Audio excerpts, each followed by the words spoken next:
ഇന്നത്തെ പുതിയ വീഡിയോയിലേക്ക് എല്ലാ കൂട്ടുകാരെയും സ്വാഗതം ചെയ്യുകയാണ്. മുട്ടക്കോഴികളെ വളർത്തുന്നതോടൊപ്പം തന്നെ കുറച്ച് കാടക്കോഴികളെയും കൂടി വളർത്തുന്നുണ്ട്. അതിൻ്റെ വിശേഷങ്ങളുമായിട്ടാണ് ഇന്ന് ഞാൻ വന്നിരിക്കുന്നത്. അവരെ പരിചരിക്കുന്ന രീതിയും അതുപോലെ അവർക്ക് എന്തെല്ലാം തീറ്റകളാണ് കൊടുക്കുന്നത്, എങ്ങനെയൊക്കെയാണ് കൊടുക്കുന്നത്, ഇതിനെ സംബന്ധിച്ചൊക്കെയാണ് ഞാൻ ഇന്നത്തെ വീഡിയോയിൽ നിങ്ങളുമായിട്ട് പങ്കുവയ്ക്കാനായിട്ട് പോകുന്നത്. 7 ആഴ്ച നമ്മളിവർക്ക് കൊടുക്കുന്ന തീറ്റകളെ സംബന്ധിച്ചാണ് ഇപ്പോൾ നമ്മൾ പറയുന്നത്. ആദ്യത്തെ 7 ആഴ്ച സ്റ്റാർട്ടർ എന്ന് പറയുന്ന തീറ്റയാണ് നമ്മളിവർക്ക് കൊടുക്കുന്നത്. 7 ആഴ്ച പൂർത്തിയായി കഴിയുമ്പോൾ ഇവർ മുട്ടയിട്ട് തുടങ്ങും. അപ്പോൾ ആദ്യമേ തന്നെ 1-2 മുട്ടകൾ നമ്മൾക്ക് കിട്ടി തുടങ്ങുമ്പോൾ തന്നെ ലെയർ എന്ന തീറ്റയുമായിട്ട് ഇത് രണ്ടും കൂടി മിക്സ് ചെയ്ത് നമ്മൾക്ക് ഇവർക്ക് കൊടുത്തു തുടങ്ങണം. പെട്ടെന്ന് നമ്മൾക്ക് ലെയറിലേക്ക് തീറ്റ മാറുമ്പോൾ ഇവർക്ക് തിന്നാനൊരു മടിയുണ്ടാവും. തിന്നാൻ മടി വന്നു കഴിഞ്ഞാൽ അത് നമ്മുടെ മുട്ടയിടലിനെ ബാധിക്കും. തീറ്റ കുറഞ്ഞു പോയാൽ മുട്ടയുടെ അളവും കുറഞ്ഞു പോകും. അപ്പം അതുകൊണ്ട് 2 തീറ്റകളും കൂടി മിക്സ് ചെയ്ത് നമ്മൾ ഇവരെ പതിയെ പതിയെ വേണം ലെയറിലേക്ക് നമുക്ക് മാറ്റിയെടുക്കാനായിട്ട്. അപ്പോൾ അങ്ങനെ നമ്മൾ ലെയറിലേക്ക് മാറ്റിയെടുത്ത് കഴിയുമ്പോൾ ഇവർ ആ തീറ്റകൾ തിന്നു തുടങ്ങുകയും നമുക്ക് പതിവായ മുട്ടകൾ കിട്ടി തുടങ്ങുകയും ചെയ്യും. നമ്മുടെ മുട്ടക്കോഴികളുടെ കൂടിൻ്റെ 2 വശങ്ങളിലുമായിട്ടാണ് ഈ കാടക്കൂടുകൾ നമ്മൾ സെറ്റ് ചെയ്തിരിക്കുന്നത്. മുട്ടക്കോഴികൾക്ക് കൊടുക്കുന്ന എല്ലാ ഇലവർഗ്ഗങ്ങളും നമ്മുടെ കാടക്കോഴികൾക്ക് നമ്മൾ കൊടുക്കാറുണ്ട്. ഓരോ ഇലകൾ മാറി മാറിയാണ് കൊടുക്കുന്നത്. അങ്ങനെ ഇലകൾ വർഗ്ഗങ്ങൾ നമ്മൾ കൊടുക്കുകയാണെങ്കിൽ മുട്ടകളുടെ തോടിന് കട്ടി കിട്ടാനും കാൽസ്യം കണ്ടൻറ്റ് കൂടുതൽ നമ്മുടെ കോഴികൾക്ക് കിട്ടാനും അത് സഹായിക്കും. ഇന്ന് നമ്മൾ കൊടുക്കുന്ന ഇലവർഗ്ഗം പൊന്നാങ്കണ്ണി ചീരയാണ്.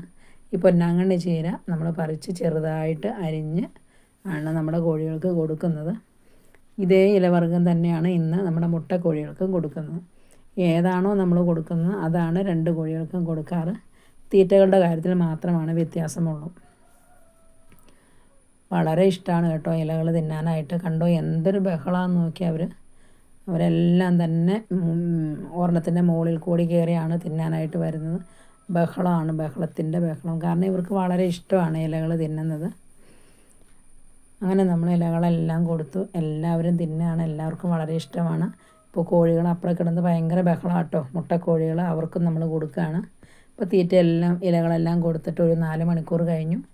എല്ലാവരും തന്നെ മുട്ടയിട്ട് തുടങ്ങിയിട്ടുണ്ട്.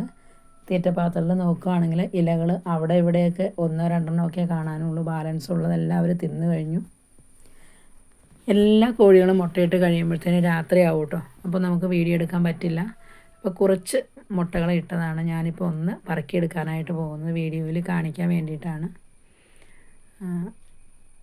ഇതിന് മുട്ടകളൊക്കെ മറ്റ് കോഴികൾ അല്ലെങ്കിൽ കിളികളോ അല്ലെങ്കിൽ ജീവികളൊക്കെ ഒന്ന് പെറുക്കിക്കൊണ്ട് വരിക്കാനായിട്ട് നമ്മളിതിനൊരു അടപ്പുണ്ടാക്കിയിട്ടുണ്ട് കേട്ടോ.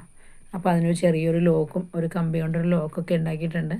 അത് വെച്ച് നമ്മളൊന്ന് പൊക്കി വെച്ചിട്ടാണ് തീറ്റകൾ കൊടുക്കുന്നതും അതുപോലെ മുട്ടകളൊക്കെ പറക്കിയെടുക്കുകയൊക്കെ ചെയ്യുന്നത്. ഈ മുട്ടകളിങ്ങനെ പറക്കിയെടുക്കുന്ന സമയത്ത് ഇച്ചിരി ബുദ്ധിമുട്ടാണ് കേട്ടോ. കാരണം ഈ മുട്ടത്തൊട്ടിക്ക് ഇച്ചിരി നീളം കുറവാണ്. അപ്പോൾ നമ്മുടെ കൈ അവിടെ നിന്ന് തട്ടുന്നുണ്ട് തീറ്റ കൊടുക്കുന്ന ആ പാത്തിയിൽ. അപ്പോൾ നമ്മൾ വളരെ ശ്രദ്ധിച്ചെടുത്തില്ലെങ്കിൽ മുട്ടകളൊക്കെ പൊട്ടിപ്പോകും. അപ്പോൾ എന്തായാലും നമ്മൾ വളർത്തി വലുതാക്കി ഇതുപോലെ മുട്ടയൊക്കെ പറക്കിയെടുക്കുമ്പോൾ അത് വളരെ ഒരു സന്തോഷമാണ്. എന്തായാലും ഈ മുട്ടകളെല്ലാം നമ്മളിതുപോലെ വീട്ടാവശ്യം കഴിഞ്ഞിട്ട് മറ്റുള്ളവർക്ക് കൊടുക്കുന്നുമുണ്ട്. അപ്പോൾ ആളുകൾ നമ്മുടെ അടുത്ത് വരികയും ഇവിടെ മുട്ടയുണ്ടെന്ന് അറിഞ്ഞുകൊണ്ട് തന്നെ ആളുകൾ വരികയും നമ്മൾ കൊടുക്കുകയൊക്കെ ചെയ്യുന്നുണ്ട്. അപ്പോൾ ഇലകൾ എല്ലാവർക്കും വളരെ ഇഷ്ടമാണെന്ന് ഞാൻ പറഞ്ഞല്ലോ. ഇപ്പോൾ നോക്കിക്കുമ്പോൾ തന്നെ നമുക്കറിയാം ഇലകളെല്ലാം തന്നെ തിന്നു തീർന്നിട്ടുണ്ട്. പിന്നെ നമ്മൾക്ക് ഇവർക്ക് മുട്ടയിടാൻ താമസിച്ച് കഴിഞ്ഞാൽ അവർ പറയുന്ന 7 ആഴ്ച പൂർത്തിയായില്ലെങ്കിൽ നമുക്ക് വെമറാൾ എന്ന് പറയുന്ന ഒരു വൈറ്റമിൻസ് മേടിച്ച് വെള്ളത്തിലൊഴിച്ച് കൊടുക്കാൻ കഴിയും. അങ്ങനെ കൊടുത്തു കഴിയുമ്പോൾ എല്ലാവരും തന്നെ മുട്ടയിടുകയും ചെയ്യും. ഇനി നമുക്ക് നമ്മുടെ അപ്പുറത്തെ കൂട്ടിൽ തൊട്ടപ്പുറയുള്ള കൂട്ടിൽ എത്ര മുട്ടയുണ്ടെന്നും അവിടെ മുട്ട ആരെങ്കിലുമൊക്കെ ഇട്ടോ എന്നൊക്കെ നമുക്കൊന്ന് നോക്കാം. ഇന്ന് ഈ കൂട്ടിൽ നിന്ന് കിട്ടിയ മുട്ട ഇത്രയുമാണ് കേട്ടോ. നമ്മൾ ഓരോ കൂട്ടിൽ നിന്ന് എടുക്കുന്ന മുട്ടകളുടെ എണ്ണം നോക്കാറുണ്ട്. എണ്ണം നോക്കിയെങ്കിലാണ് നമുക്ക് എത്ര എണ്ണം ഒരു കൂട്ടിൽ നിന്ന് കിട്ടിയെന്ന് അറിയാൻ പറ്റുള്ളൂ. ഇവിടെയും നമുക്ക് നോക്കാം. ഇവിടെയും എല്ലാവരും തന്നെ ഇട്ടിട്ടില്ല, എന്നാലും കുറച്ച് പേര് ഇട്ടിട്ടുണ്ട്. നമുക്കതൊന്ന് പെറുക്കിയെടുക്കാം. ഇവരുടെ തീറ്റപാത്രത്തിൽ നമ്മൾ നോക്കുകയാണെങ്കിൽ അവിടെ ഇവിടെയൊക്കെ കുറച്ച് ഇലകൾ മാത്രമേ അട്ട കിടപ്പുള്ളൂ. കാരണം ബാക്കി ഇലകളെല്ലാം തന്നെ ഇവർ തിന്നു. ഈ മുട്ടത്തൊട്ടിക്ക് ഇച്ചിരി നീളം കൂടുതലുണ്ട്. അപ്പോൾ അതുകൊണ്ട് തന്നെ ഇവിടെ നമുക്ക് വളരെ ഈസി ആയിട്ട് മുട്ടകൾ പറക്കിയെടുക്കാൻ കഴിയുന്നുണ്ട്. കണ്ടോ, വളരെ ഈസി ആയിട്ട് നമുക്ക് പറക്കിയെടുക്കാം. അപ്പോൾ അങ്ങനെ നമ്മൾ എണ്ണം നോക്കി എല്ലാം പറക്കിയെടുക്കുന്നുണ്ട്. ഒത്തിരി അധികമില്ല കേട്ടോ, കുറച്ച് കോഴികളുള്ളൂ, 50 കോഴികളുടെ അടുത്താണ് നമുക്കുള്ളൂ.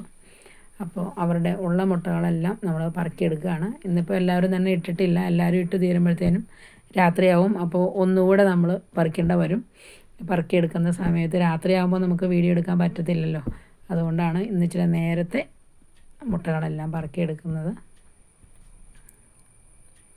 അപ്പോൾ ഇന്ന് നമുക്ക് കിട്ടിയ മുട്ട നമുക്കൊന്ന് നോക്കാം. ഇത്രയും മുട്ടയാണ് ഇന്ന് നമുക്ക് കിട്ടിയിട്ടുള്ളത്.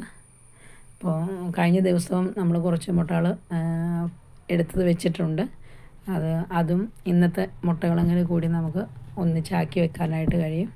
അപ്പോൾ ഇങ്ങനെ നമ്മൾ ഒന്നിച്ചാക്കി വെച്ചതിന് ശേഷം ആരെങ്കിലും വരുമ്പോൾ അവർക്ക് എത്ര മുട്ടയാണ് ആവശ്യമെന്ന് നോക്കി നമ്മളതനുസരിച്ചുള്ളതാണ് അവർക്ക് കൊടുക്കുന്നത്. ഇതുപോലെ കാടകളെ വളർത്താൻ ഇഷ്ടമുള്ള ആളുകൾക്ക് ഇത് വളർത്തുകയാണെങ്കിൽ നല്ല രസമാണ് കേട്ടോ. മുട്ടകൾ കാണാനും കോഴികളെ കാണാനൊക്കെ നല്ല ഭംഗിയാണ്, അവരെ പരിചരിക്കാനും വളരെ എളുപ്പമാണ്. വലിയ രോഗങ്ങളും പ്രശ്നങ്ങളും ഒന്നുമില്ല. കോഴികളിലാണെങ്കിലും അതെ, വലിയ രോഗങ്ങളും പ്രശ്നങ്ങളും ഒന്നുമില്ല. അപ്പോൾ എൻ്റെ വീഡിയോ നിങ്ങൾക്ക് എല്ലാവർക്കും ഇഷ്ടപ്പെടുകയാണെങ്കിൽ വീഡിയോ ഒന്ന് കണ്ട് സപ്പോർട്ട് ചെയ്യാൻ മറക്കരുതേ.